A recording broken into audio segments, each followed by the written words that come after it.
These giants look huge. Nevertheless, my God is much bigger.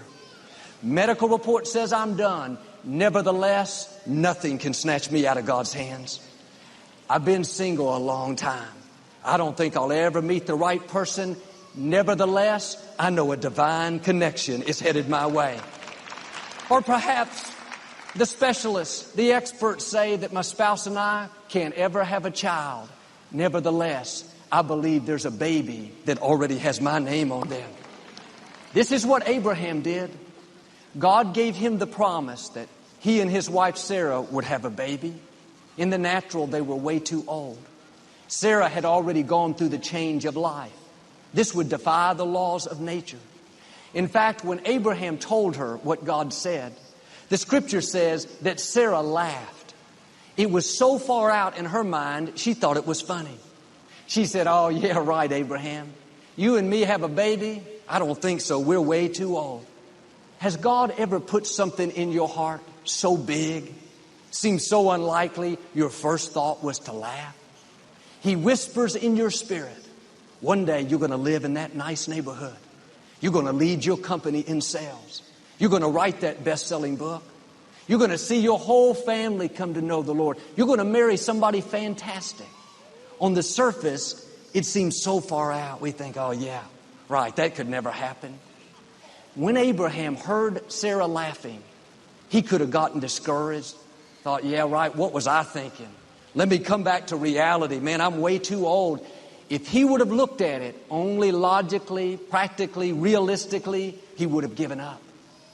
Abraham did what we all must do to see that promise come to pass. He added the nevertheless. Yes, I'm too old. Nevertheless, God can make a way. Yes, it's impossible. Nevertheless, God can do the impossible.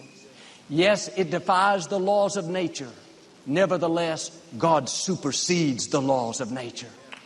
Whatever looks impossible in your life, start adding the nevertheless. Those thoughts make you feel, man, I'm too small to ever get chosen for that lead role. Nevertheless, God's favor is shining down on me. I don't have the strength, the talent, the experience for that promotion. Nevertheless, God's causing me to stand out. Or, Joel, I don't have the funds, the resources to go to college. Nevertheless, God can open doors that no man can shut. I know a young man, he had a dream to play baseball in college. He lived way out in the country, and he was the star player on his high school team. But there wasn't a lot of competition in that division. Different scouts had come to see him play, but they all told him he wasn't big enough to play at a major university. He had an offer from a small private school. While he was grateful, he knew he had something bigger in his heart. He was invited to go try out at this large college. There were other players there from big cities, big programs. They were bigger, stronger, had more experience. But when he stepped up to bat in front of the coaches, all the scouts, the pressure was on. He said, Joel, it was like something came all over me and I felt like I was 10 feet tall. He hit the ball harder, further, more consistently than all those top prospects. Out of several hundred young men that tried out to walk on the team that day, he was the only one chosen to make the team. He was given a full 4-year scholarship, went on to have a great college career. The odds may be against you. You don't think you have the talent, the experience, the connections. Neither did David. Don't talk yourself out of what God put in your heart. Start adding the nevertheless. God, I don't have the size. Nevertheless, you can get me to where I'm supposed to be. I don't have the strength, the talent. Nevertheless, I know your favor surrounds me like a shield. When you add the nevertheless, that's what allows God to do amazing things. But too many people, instead of having this nevertheless mentality, they have a no way mentality. No way I can get out of debt, Joel. I'm too far down in the hole. No way I'll break this addiction. I've had it for so many years. No way I'll be successful. I come from the wrong family. You are prophesying your future. If you think it's impossible, it becomes impossible. God is not looking for no way people. He's looking for nevertheless people. For people who say, I don't see how I could ever get out of this problem. Nevertheless, God always causes me to triumph. This legal situation looks like it's going to be the end of me. Nevertheless, no weapon formed against me will prosper. My dreams are taking a lot longer than I thought. Nevertheless, what God started in my life, He'll bring to completion. Shake off the no way mentality.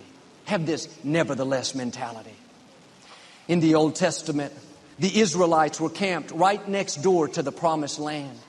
God had brought them out of slavery, parted the Red Sea, gave them food and water in the wilderness. They'd seen these great miracles. Now they finally made it to the Promised Land. They were right next door. Moses sent 12 men in to spy out the land to see what it was like. 10 of those men came back and said, Moses, we don't have a chance. There are giants in the land. The people are huge. We felt like we were grasshoppers compared to them. When they saw how big their opponents were, how impossible it looked, they made the mistake that many of us make today. They stopped right where they were. They thought, you can't argue with the facts. You can't deny these people are bigger, stronger, more experienced. They looked at it only logically, realistically, and talked themselves out of it. They had a no-way mentality. That group of 2 million people never did make it into the Promised Land. I wonder what would have happened if they would have added the nevertheless. What if the spies would have come back and said, Moses, the people are huge. There are giants in the land. It looks impossible. Nevertheless, we are well able. Nevertheless, we've been armed with strength for this battle. Nevertheless, the forces that are for us are greater than the forces that are against us. If they would have added the nevertheless, the same God that parted the Red Sea, the same God that brought them water out of a rock, the same God that caused Pharaoh to let them go and gave them valuables on the way out, that same God would have helped them to defeat those giants. Instead of wandering around in the desert for those 40 years, they would have lived in the Promised Land for 40 years. Friends, don't let a no-way mentality keep you from God's best. It may look impossible. I'm not asking you to deny it. Just add the nevertheless. These enemies look huge. Nevertheless, me and God are a majority. This sickness looks permanent. Nevertheless, it's only temporary. The number of my days God will fulfill. I don't see how I could ever get out of debt in the natural. Nevertheless, explosive blessings are chasing me down. Or maybe I've been through a loss, a disappointment. Nevertheless,